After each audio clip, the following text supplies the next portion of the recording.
Olá, alunos, tudo bem? Vamos iniciar então mais uma aula de biologia.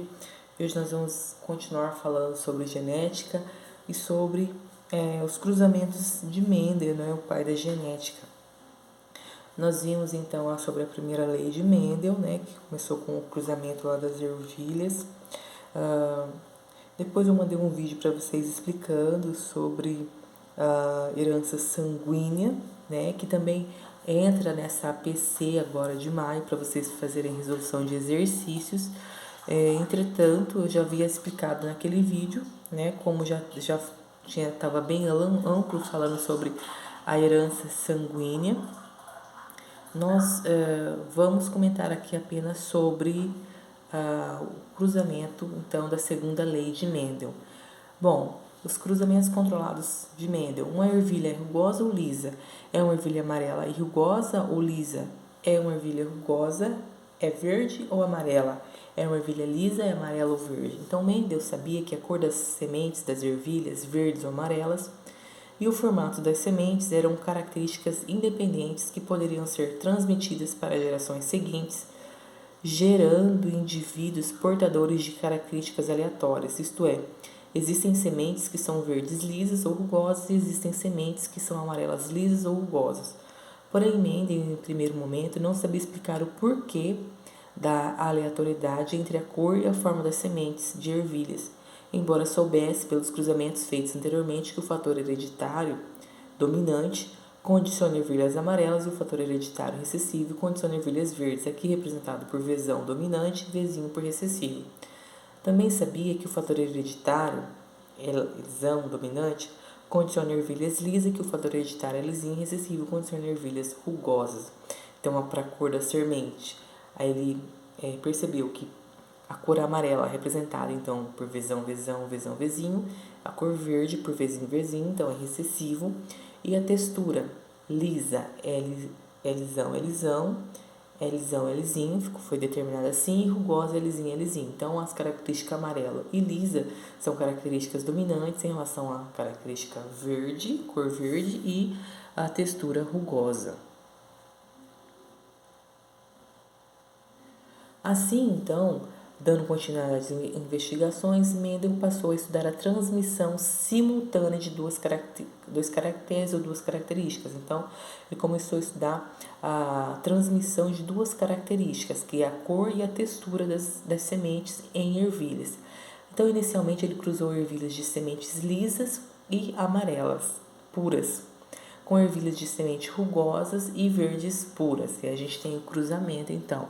A amarela é lisa, como uma característica dominante, então Vzão, Vzão de amarelo, Lzão, Lzão de lisa, e verde rugosa, Vzinho, Vzinho, Lzinho, Lzinho. Então, essa aqui era dominante em relação a essa outro tipo de semente. Fez, então, o cruzamento e a geração seguinte, que é chamada de F1, originou, então, indivíduos amarelo e liso, que foi condicionado, então, Vzão, Vzinho, Lzão, Lzinho. Mendel então realizou a autofecundação. Pegou essa F1, que é amarela e lisa, e fez autofecundação nela mesma. Se os fatores hereditários de fato estivessem vinculados, o resultado esperado para a F2, que seria então a segunda geração, deveria ser uma proporção de 3 ervilhas lisas e amarelas para uma ervilha rugosa e verde, mas na prática os resultados obtidos foram diferentes na proporção. Então surgiu 9 ervilhas lisas e amarelas, 3 ervilhas lisas e verdes, 3 ervilhas rugosas e amarelas e uma ervilha rugosa e verde. Então, mas por que aconteceu isso? Para explicar esse resultado, no cruzamento 2, Mendel concluiu que existe uma independência entre os fatores hereditários na formação dos gametas, isto é, fatores Vzão, Vzinho, Lzão e Lzinho podem se combinar de forma aleatória e desvinculada da formação dos gametas, conforme mostra o cruzamento abaixo. Então, se a gente fizer uma autofecundação, teremos todas essas possibilidades aqui.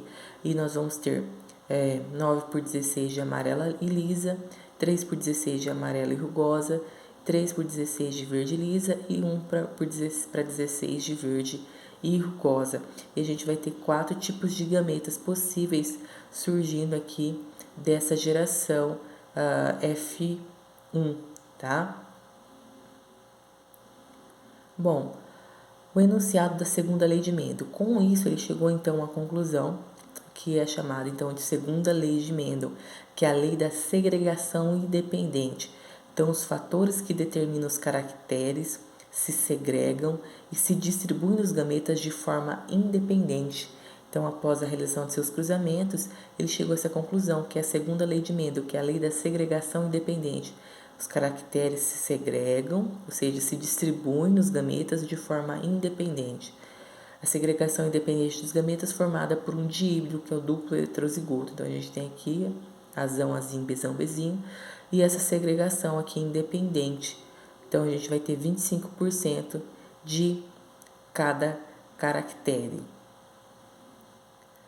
Utilizando o conceito da genética moderna, também poderíamos definir a segunda lei de Mendel assim: dois ou mais pares de alelos, localizados em diferentes pares de cromossomos homólogos, se separam de forma independente na formação dos gametas ou células sexuais durante a meiose, que é a divisão dessas células, das células sexuais. E a gente tem essa proporção aqui. A segunda lei de Mendel e a meiose, então a gente tem uma divisão celular. Nós temos a célula mãe, passa por um processo chamado de intérfase, que é o período que procede à meiose, e nós vamos ter a divisão da meiose 1, que passa por período chamado de anáfase, que ocorre a separação dos cromossomos homólogos. Ao final da telófase, cada célula formada carregará apenas um dos homólogos. Depois nós vamos para a meiose 2, que é na anáfase 2 ocorre a separação das cromátides irmãs, e ao final da telófase 2, cada uma das células formadas carregará apenas um cromossomo simples contendo um dos alelos. Tá? E aqui a gente tem a segunda lei de Mendel numa divisão aqui celular. E a gente tem o polihibridismo. Em muitas situações relacionadas à segunda lei de Mendel, alelos localizados em pares de cromossomos homólogos diferentes, teremos envolvimento de mais de um par de alelos envolvidos, como por exemplo os indivíduos de genótipo azão, azinho, bezão, bezinho, cesão, cezinho, que é tribridismo, e aqui tetrahibridismo, e por diante. Mas os gametas produzidos por esses indivíduos carregam quais alelos? Admitindo-se que eles se distribuem de forma aleatória na formação dos gametas. Então, a gente tem aqui um exercício modelo.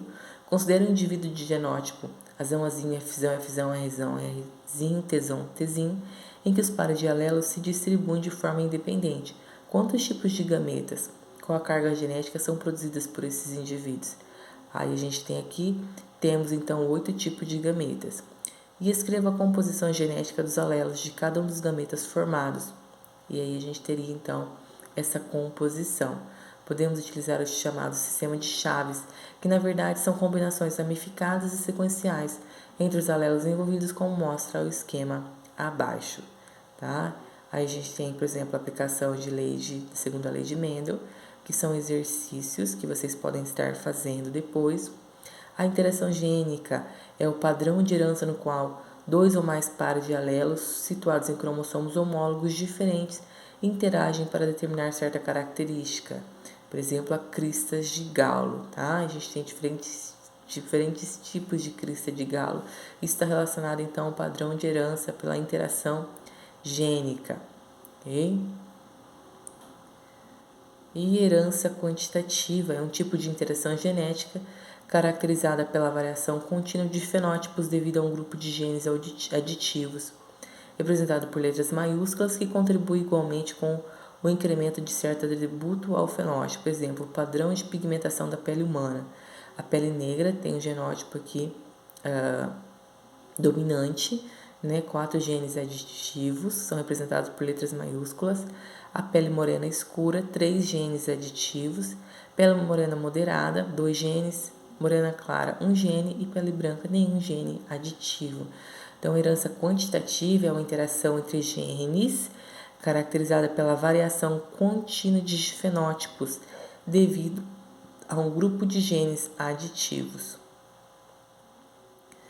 A gente tem aqui uns exemplos e exercícios. E aí a gente tem falando então sobre a segunda lei de Mendel, que é a lei da segregação independente. Então, os fatores e caracteres se segregam e se distribuem de forma independente, ok? E a gente tem, então, a segunda lei de Mendel.